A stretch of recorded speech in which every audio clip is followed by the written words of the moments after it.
All right. Good afternoon, everyone, and welcome to another episode of the Resource Insider podcast, quarantined edition. As you can see, I am still stuck at home doing nothing except talking to some of the best and brightest leaders in the mining and finance and investment industry. And today is no exception.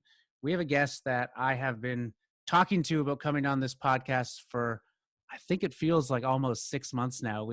He's had to cancel, then I've had to cancel. We've gone back and forth, and obviously this coronavirus thing threw a bit of a spanner in the works, but I'm extremely excited to have him on today. His name is Joel Sullivan. He is a published author, and for the sake of this conversation, he is also one of the founding partners of Renewal funds. And unlike most of the investors that we have on here who are focused primarily on mining and natural resources spaces, Joel's fund is focused on impact investing. And one of the reasons I wanted him to have him on today is because they take a very, very long, look at the future. They look very far down the line compared to most investors. And I think the environment we're entering now, that is something a lot of investors need to be considering. So we're going to get into that. We're going to get into Joel's background, and we're going to get into how different types of funds beyond resources and mining are looking at the current COVID crisis. So ramble over. Joel, thank you very much for taking some time out of your day to sit down today. I really appreciate being here with you. I'm sure we'll have a good conversation. So I think the most interesting part of this conversation is, where are you right now? I am at our home, my wife Dana and I's home on Cortez Island, about 2 ferry rides from Campbell River on Vancouver Island. And we came up here after 2 weeks quarantine, coming back into the country from the US in Vancouver. And now we're enjoying a beautiful springtime that seems idyllic if you're someone with as much, good fortune as us. And yeah, that's where I'm at. So I think for people who aren't from BC, the Cortez Island, and I actually haven't had the chance to be there yet. I'm scheduled to go up there later this year, but we'll see how that goes. It's about 6 hours drive north of Vancouver. You got to take 3 or 4 different ferries to get there. That's right. 3 ferries drive. In the season, there's float planes, and you get all kinds of different transportation. But yeah, it's reasonably remote. And this place, I mean, it almost started as a bit of a hippie commune. You kind of Yeah, mentioned in some of our past conversations, yeah. and you're a founder of one of Hollybrook, is that right? Hollyhock. Hollyhock, sorry, my apologies. So Hollyhock. Hollyhock. I am actually not a funder. I was here at the beginning as a young volunteer, and several years into it, there was an opportunity or a need to survive, and they sold some more shares. It started as a private private ownership group that owned the property, and so I came in as the next wave of partners, and then dedicated a lot of my life energy to it because I've gotten so much from it, and the product and service is something people really appreciate. So. What do you guys do there? I know you host a lot of retreats. You've built a beautiful center there. Is there any specific mission behind it?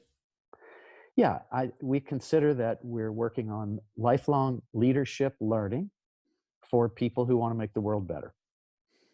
Good. That's the simple form. And we bring a eclectic mix of all kinds of spiritual backgrounds, psychological, emotional, but then very pragmatic. We have entrepreneur conferences, bring together nonprofit groups, and let's say a lot of helping profession people like to come here, and it's a great mix. So this is one of the reasons I wanted to talk to you. I just think compared to the world I normally play in, you have such an interesting perspective. Obviously, all of those things you were just discussing are important to you, making the world a better place, but you're Yeah. also a professional investor. You're also a capitalist. And as far as I know, you do most of that through Renewal funds. And can you give us a bit of a background about what Renewal is, how it started, and your interest in impact investing? And perhaps start by defining impact investing for those who haven't heard that expression before. Yeah, obviously a bit of a fuzzy term. Basically, the simple version for us is we want to invest in entrepreneurs who care, that are working on products and services that matter. Okay. And how have you done that? So what have you been focusing on? Our focus areas are environmental tech slash climate tech these days, and also healthy organic consumer product food and non-toxic household products. Hmm. That's our three areas. We invest in the US and Canada. We have about 300 investors. We're in our third fund and have put together over that time 240 million of this type of investing, and have a team of about 14, 15 based in Vancouver. And I think I said this, we invest on both sides of the border. Okay. So let's talk a bit about how you became a professional investor, because it's not the traditional path. You Right. didn't spend your 20s grinding it out as an analyst at a bank somewhere. Can you give us a bit of a rundown of what led you into this world? I'm the son of some scrappy entrepreneurs who were immigrants, or the children of immigrants who came to the southern United States, leaving places in Europe that they didn't feel safe. And they just became typical immigrant entrepreneurs, starting small, went into the movie theater business, went into the shopping mall business, and I became a relatively modest inheritor, but with enough that I had some choices, had some capital, and by the time I reached about 30, my father passed away, and I stepped into responsibility for dealing with that. And I chose to start investing in Nashville, Tennessee, where that's where he died.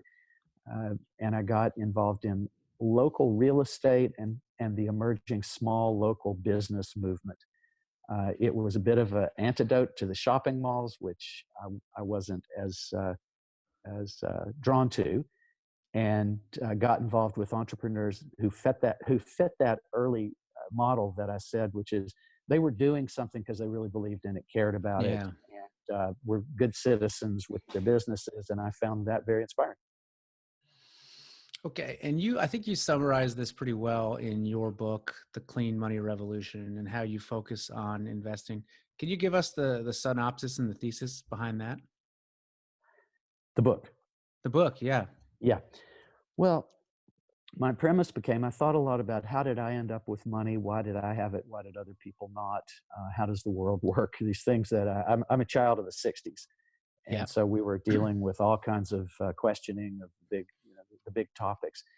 And I also, I mentioned my father. My mother is an artistic photographer who just turned 90, and is having her career peak at 90, by the way, which is a beautiful thing. Really?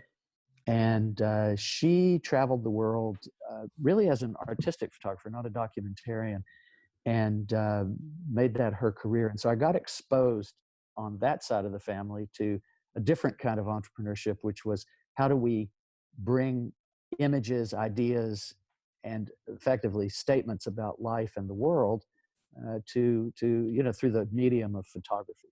So those were my Yeah. two influences. I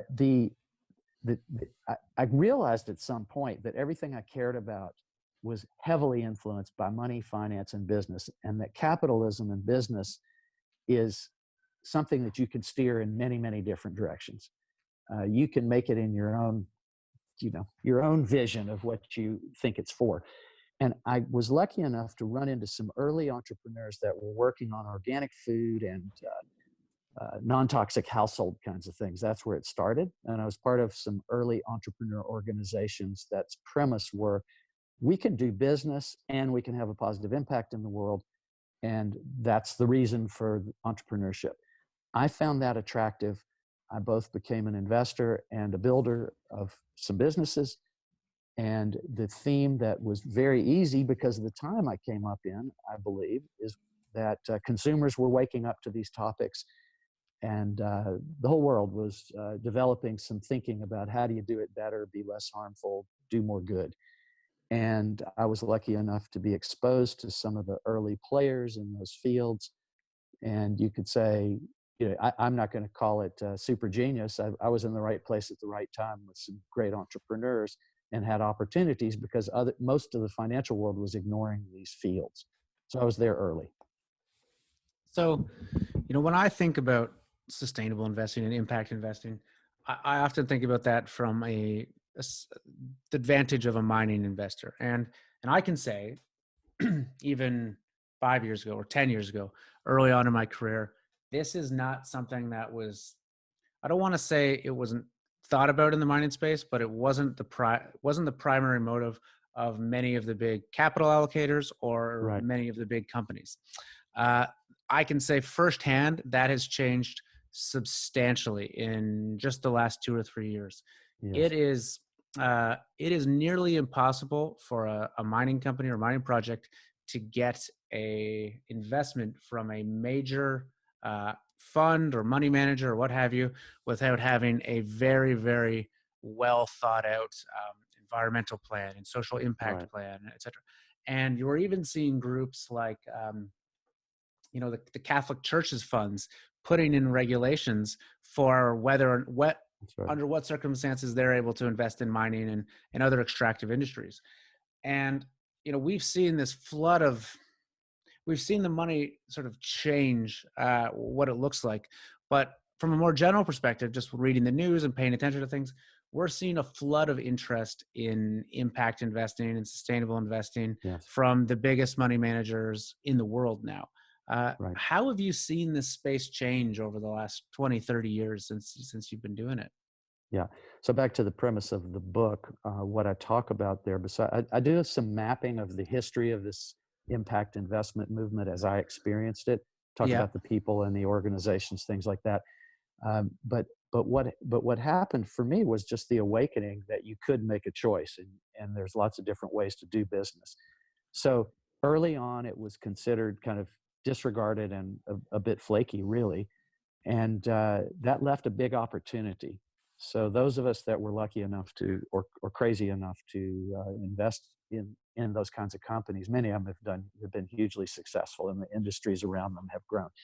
So I just got interested in where's my money and what's it doing to people and places, and Yeah. did I have a choice about that?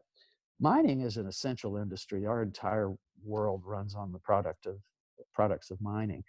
Uh, like every single sector right now, what you just described is happening where there's a consumer demand, there's an institutional demand because they have consumers.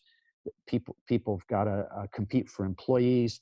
There are many factors now. Transparency, age of transparency.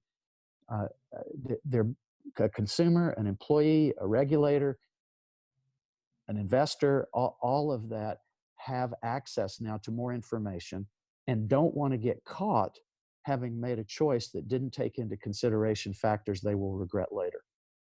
So you could just say to me, it's just a maturing of capitalism that we need to take into account more than just a very narrow uh, look at what will succeed and not succeed, and be aware that these other factors and trends are strong and building momentum. Yeah, and I think part of it is just the coming of age, I guess, of my generation, right? The Hmm. millennials. So they're predicting something like a $30 trillion wealth transfer from the baby boomers to the millennials over the coming 10 years. And Yeah, we're a generation that grew up with very high expectations in terms of sustainability and environmental responsibility and all the right. things we're talking about. And I'm just looking at a quote here. We saw, BlackRock, even one of the biggest financiers in the world, Larry Fink, said we're going to see a fundamental reshaping of the finance industry. That's It's right. underway. Things like climate change are going to become defining factors for companies going forward and the success of companies. And it makes total sense. Capitalism is very good at finding opportunities and monetizing them, and we're realizing there is a limit to what the environment that sustains us, that the Yeah. ecosystems that can withstand. You take population, which was under 3 billion when I was born, and is going to hit. I'll probably live to see 8 billion, and with 175 different governments on the planet, and all the different ways things are being done, we're realizing we're hitting limits. Yeah. This must be quite vindicating for you and the people you work with to finally see the public approval and appreciation for this this style of capitalism that I assume you think has been a long time coming. Yeah, of course. I love it, and definitely feel gratified that I'm not as crazy as maybe I was considered early Yeah. on. But there's lots of opportunities in every sector now. Yeah, and I can see it firsthand in mining. Mining is often characterized as a dirty industry, and that's a partially deserved reputation. But the great paradox, I think, of mining is a lot of the people who work in the mining space, and I include myself in this, got into it because they love the outdoors. They love traveling or Yes. hiking, and it's really a bit of a double-edged sword or a catch-22 because you want to be out there in the mountains, looking at rocks and hiking all day, Yeah. but often the success of that means that environment's been destroyed. And I don't know where I'm going with this, but there is a real seriousness to this. And I think Yeah. I know within the industry, people care a lot about the environment and they want to do it in the least impactful way possible. So it's good to see the backers coming on board with that. Yeah. Something I wanted to ask you about is what's going on in the world today with COVID-19 and coronavirus and the lockdown of everything. And what do you think the impacts of this will be on impact investing and this message? Do you think people are going to pull back from that because they're scared, because they're frightened? People are going to want to say, no, look, let's make sure we have energy security, get as much oil and gas as we can. Let's lock down our assets. Or do you think the trend of this becoming more and more acceptable and expected is going to carry forward? And I know I'm asking you to speculate pretty widely there. Yeah. And as usual, there's huge complexity involved behind the simple question. And so my answer will be both. We will Mm, see rapaciousness. It's happening right now. People are buying and selling life-giving medical equipment and hoarding it, manipulating prices, and all that kind of thing. And then others are being, acting differently and converting their production there and doing their best to help.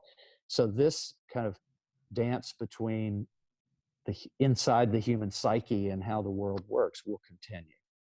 yeah. But you have to hope that over time, as we understand more, as science understands more, and we realize, like for me, it started because I was diagnosed with a genetic kidney disease. And it made me look at food labels because I had to figure out what does the kidney do and what's the effect of, et cetera. It cleans my blood. So if I've got a kidney disease that I could die from, do I want to eat more damaging things or do I want to eat less damaging things? And so it was as simple as that. And I believe we're starting to understand that about a lot of, if we think about the long-term future, if we think about our families, our kids, toxic impact that happens to them just from walking around and being exposed to what's going on in the environment, things they can't control, then gradually a combination of higher mindedness, of society pulling together to do better. Hopefully, regulation follows along, and we end up with wise people in leadership positions that affect the commons. So, to me, it seems pretty obvious that we're on a pathway either of increasing chaos or we get a soft landing on that because we use our intelligence and we act a little better and we figure out that society needs to be run effectively so that we can prosper, and that if we just see it as a war game, I think everybody will lose in the end. Yeah. Yeah. I think you're right. And I think you kind of hit it on the head. I think in the short term, we're going to see a lot of this hoarding of materials and wealth, but I do hope you're right. And that we, in a way, carry on the path we've been on of being more responsible in that. Do you have any advice for people who are listening to this at home and have maybe been thinking about impact investing or putting their money to work in a more positive way than just the bottom line? Where do they get started in something like this? The beginning is to be clear about what you want, or at least that you want to talk about that and try to Yeah. understand it better. And so you got to ask questions. So you've got a wealth manager, you've got a bank, you've got other financial institutions, you have products and services you purchase, and you have kids. You may have a spouse, you may have other influences happening on your life. And if you're listening to this podcast, you're really pretty intelligent and you know how to find what you're looking for and make choices. So first is just intelligence and clarity to pursue it. And as you mentioned so well earlier, the entire financial industry is seeing signs of players and pressures to buy cleaner, so to speak. And so it's getting harder and harder to find a wealth manager or a financial institution that isn't at least having to address these topics, whether they're full believers yet or not.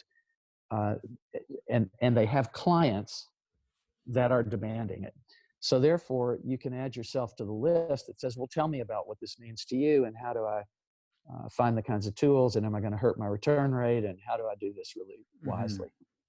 Just go out and ask and start learning this field like you're learning, like you learn other things. So at Resource Insider, we're focused on really the venture capital side of investing and mining. I know that's a lot of what you guys do Yeah. at Renewal as well.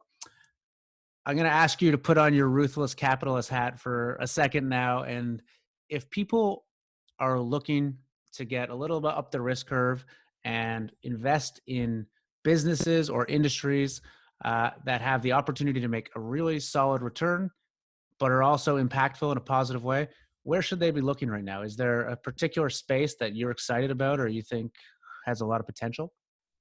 Well, I'm going to have to stay fairly generalized here, but if we look at climate, if we look at human pressure on every resource, um, and then political chaos that still remains a factor globally, and we don't see the end of that in sight, and you start factoring, weighing those factors and just using common sense about it, there's huge opportunities. So I'm a believer that renewable energy will not be stopped, and it will continue, that things that mitigate climate, that make food access more just broader and better and healthier, that we can't sustain the, taking on massive toxicities. The healthcare system can't sustain that. Insurance industry can't sustain it. You kind of go on through the list. Mm-hmm. You can choose to believe differently and carry on with your business as usual and invest in things that you believe you're happy to take advantage of, let's say, side effects that you don't deal with directly yourself. Um, but because of the increased demand, there's an entrepreneurial flourishing of new wealth management, new ways that money is being deployed, and you got a lot of choices, and they're going to keep growing. And some of your children are likely to prefer that. So I think what you asked me, I lost track of it a little bit, but is where do you go? Well, you just be clear that you start testing and find out. There's clean tech funds. Some of them do very well. There are we are a venture capitalist that only focuses on the three areas I mentioned to you. We have lots of opportunities.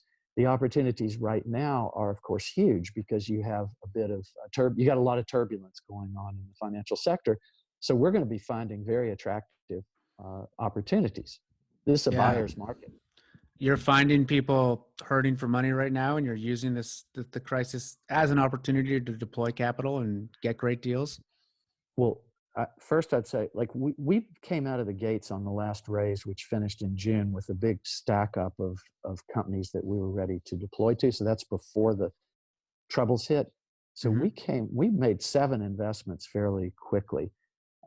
Our most recent one was actually an organic food company that was bought by a major food conglomerate that then bankrupted.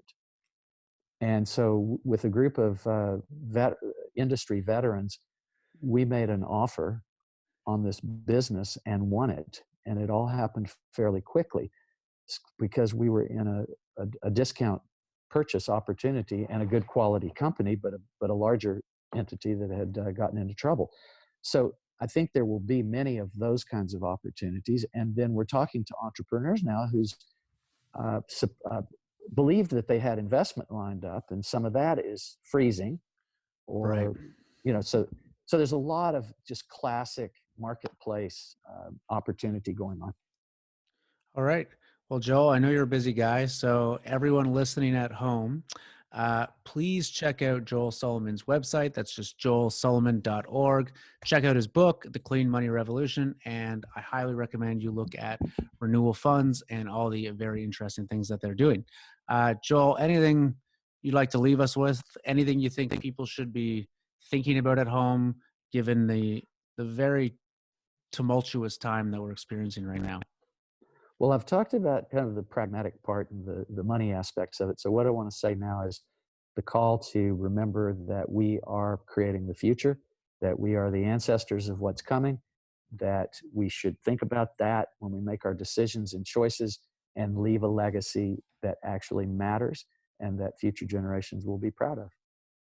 What is the timeline that you guys tried to think of at Renewal Funds and some of the other nonprofit and other organizations that you're involved in? Well, you're bringing me back from forever to more pragmatic. Uh, Yeah. I'll say that we are building 10-year funds that can extend to 14 years. That's a fairly typical model, Yeah. and we would like to be uh, exiting from as much as possible by 7 years, which helps us meet our return rate promises to investors. And we think we're in fields that have lots of opportunity for that. So that's our time horizon. All right. Well, Joel, thank you very much for taking the time to chat today, and I really appreciate you taking it out of your schedule. Absolute pleasure. Thanks for having me. And have a good day.